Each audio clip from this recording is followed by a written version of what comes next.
Good morning friends, welcome back to my channel. कल का दिन बहुत ही ख़राब था स्टॉक मार्केट के लिए और कल निफ्टी ने करीब करीब 550 पॉइंट्स की गिरावट दिखाई। आपको बहुत अच्छे से याद होगा, ऑलरेडी मैं इस बात के ऊपर 2 वीडियो बना चुका हूँ। फिर भी जस्ट टू स्टार्ट, मैं बात शुरुआत करने के लिए आपसे इस तरह से बात कर रहा हूँ कि मैंने बहुत क्लियरली आप सबको ये बोला था कि अगर 25755 इज़ लाइफ लाइन, और 25755 एक्चुअल में निफ्टी की लाइफ लाइन ही साबित हुई है। जैसे ही उसने कल 25,755 तोड़ा, मैंने आपको अगला लेवल 25,245 और 25,145 दिया था। मैंने ये ज़रूर आपको कहा था कि 25,755 तोड़ेगा तो 25,145 तक निफ्टी जा सकता है, लेकिन एक ही दिन में वो 550 पॉइंट गिर जाएगा, ये मेरे सोच से परे था। मैंने एकदम से ये नहीं बोला था कि एक ही दिन में आ जाएगा। हाँ, लेकिन अगर 25,755 उसने तोड़ा तो 25,145 और 25,245 उसका आना तय था, और 25,245 वो डेफिनेटली आ गया। एक बार भी उसने कोशिश नहीं किया। शुरू में जब मॉर्निंग में खुला था तो 25,490 का लो बनाने के बाद में उसने 25,650 के आसपास जाने की कोशिश की थी। मुझे ऐसा लगा शायद 25,745 जाएगा, लेकिन वो 25,650 से ही 25,745 से तो उसको गिरना ही था वापस, पर 25,645 से ही वो वापस नीचे गिर गया। 25,250 पे वो क्लोज हुआ है। तो ऐसा कुछ नहीं है जो हमने प्रेडिक्ट नहीं किया था या मेरे चैनल ने प्रेडिक्ट नहीं किया, हमने बहुत क्लियरली ये प्रेडिक्ट किया था। अगर मेरे चैनल्स के सब्सक्राइबर या व्यूअर्स मेरी बात मान के अगर मार्केट से एग्जिट किया होगा तो बहुत बड़े लॉस से बचे होंगे, डेफिनेटली बचे होंगे। और आप ये बहुत अच्छे से जानते हैं कि मेरे अलावा किसी और ने इतना जल्दी ये प्रेडिक्ट नहीं किया था। मैं बहुत सितंबर के शुरू में मैंने आप सबको बोला था कि अक्टूबर सीरीज़ बहुत ख़राब होने वाली है। अभी 1,000 पॉइंट तो ऑलरेडी गिर गए हैं, और अगर वापस 1,000 पॉइंट चल भी जाते तो जो 1,000 पॉइंट में जो लॉस हुआ वो अगले 1,000 पॉइंट में रिकवर नहीं होगा।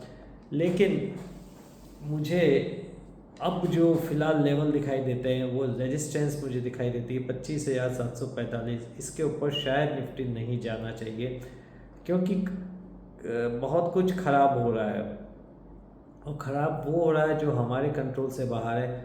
हम धीरे धीरे धीरे धीरे रिसेशन की ओर जा रहे हैं।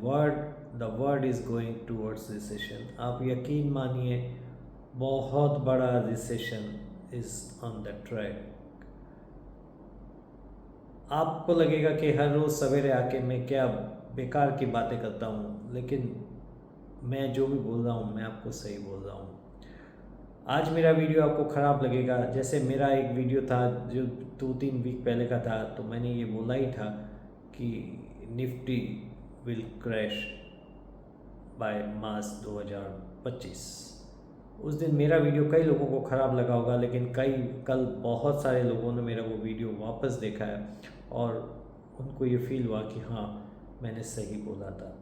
देखिए, एक बात पक्की मान के चलिए कि कोई भी वस्तु हो, कोई भी चीज़ हो, कोई भी मार्केट हो, एक तरफा नहीं चल सकती है। अगर वो जितनी ज़्यादा एक तरफा चलती है वो उतनी ही ज़्यादा डेंजरस है। That thing can kill you in any form. आपका फाइनेंशियली आपको पूरा वो तोड़ सकती है, आपको बहुत कुछ आपका ख़राब कर सकती है, आपकी मेंटल हेल्थ ख़राब कर सकती है, आपकी फाइनेंशियल हेल्थ ख़राब कर सकती है। मैंने बहुत बार लोगों को देखा है कि किसी तरह का वो जुआ खेलते हैं, जैसे चांदी का जुआ खेलते हैं। चांदी एक बार 76,000 आई थी बहुत सालों पहले, और वहाँ से टूट के 18,000 आई थी। मैंने लोगों को सुसाइड करते हुए देखा है उसकी वजह से। तो वो तो कमोडिटी है, मैं हमेशा बोलता हूँ कमोडिटी में कभी भी ट्रेड मत कीजिए। कमोडिटी में गोल्ड के अलावा मुझे कोई भी चीज़ अच्छी नहीं लगती, क्योंकि कमोडिटी का एक बार भाव अगर चला गया तो उसको कई साल लग जाते हैं, वो वापस नहीं आते। इससे एटलीस्ट स्टॉक मार्केट एक ऐसा मार्केट है जो आपको प्राइजेस वापस दिखा देता है। अगर आपने अच्छे स्टॉक में काम किया है, लिया है, तो कितना भी रिसेशन आ जाए, मैं सिर्फ एक ही चीज़ से डरता हूँ जिससे मैं ये कह सकता हूँ कि वो प्राइजेस कभी वापस नहीं आएंगे। वो है, अगर कहीं से भी बड़ा वॉर हो जाता है तो आपके कोई भी प्राइजेस कभी भी वापस नहीं आएंगे। लेकिन नॉर्मल सर्कमस्टेंसेस में वो प्राइजेस वापस आ जाते हैं। आपने कोरोना में देखा होगा कि कितना पूरी तरह से ब्लड बाथ हुआ था सेंसेक्स में, निफ्टी में, और निफ्टी ने 7,600 का लोवेस्ट क्लोजिंग दिया था। उस दिन उसने इंट्राडे में 7,100 पे क्लोज किया था और 7,600 पे क्लोजिंग दिया था।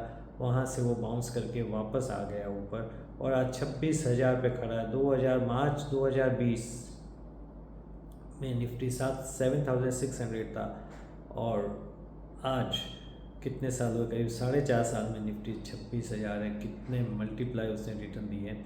तो आप समझ सकते हैं कि स्टॉक मार्केट एक तरफा चला है और इंडियन स्टॉक मार्केट ने पूरी दुनिया को आउट परफॉर्म किया है। तो आप ये मान के चलिए जब भी वो गिरेगा तो पूरी दुनिया को से ज़्यादा गिरेगा, ये कंफर्म है।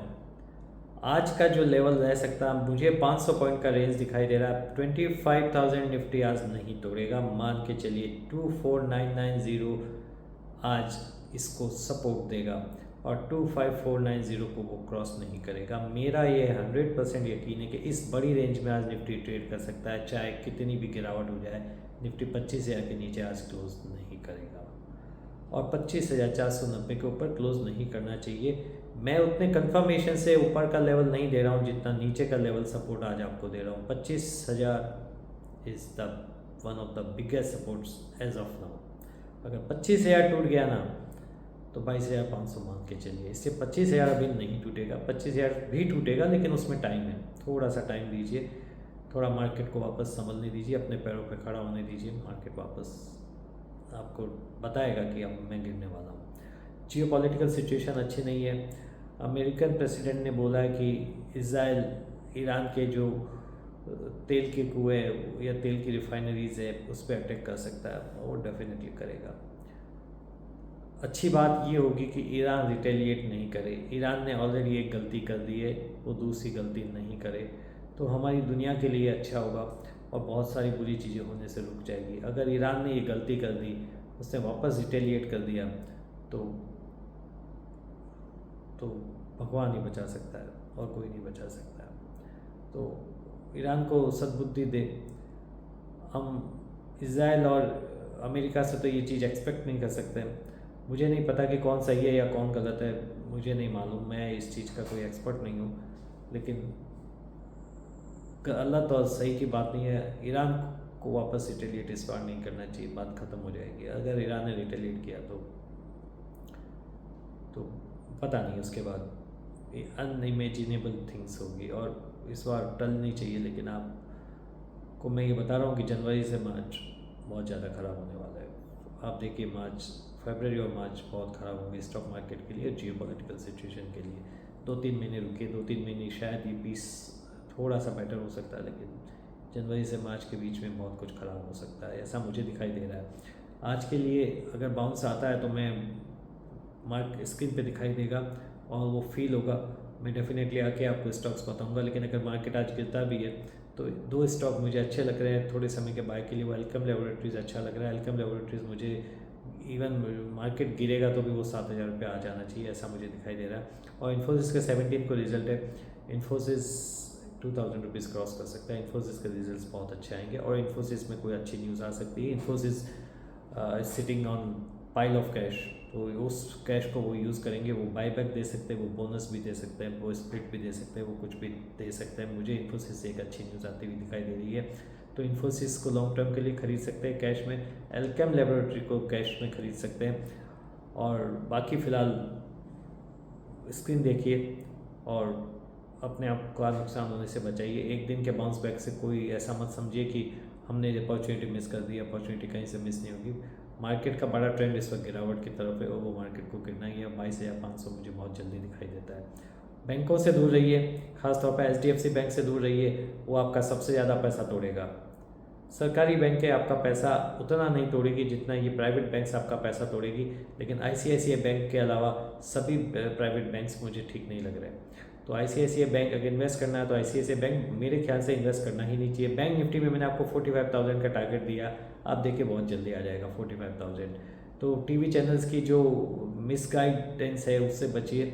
और मेरे जैसे यूट्यूबर जो बहुत छोटा यूट्यूबर है एज ऑफ नाउ, कि ऑनेस्ट कंटेंट्स पे भरोसा कीजिए, मैं आपको होने वाले बहुत सारे नुकसान से बचा सकता हूँ। लॉर्ड शिवा की हम सब पे ब्लेसिंग्स बनी रहे। लॉर्ड शिवा को याद कीजिए, उन्हें प्रेयर कीजिए और उनसे आप दुआ कीजिए कि दुनिया में सब कुछ ठीक हो जाए। Take care, see you soon, bye.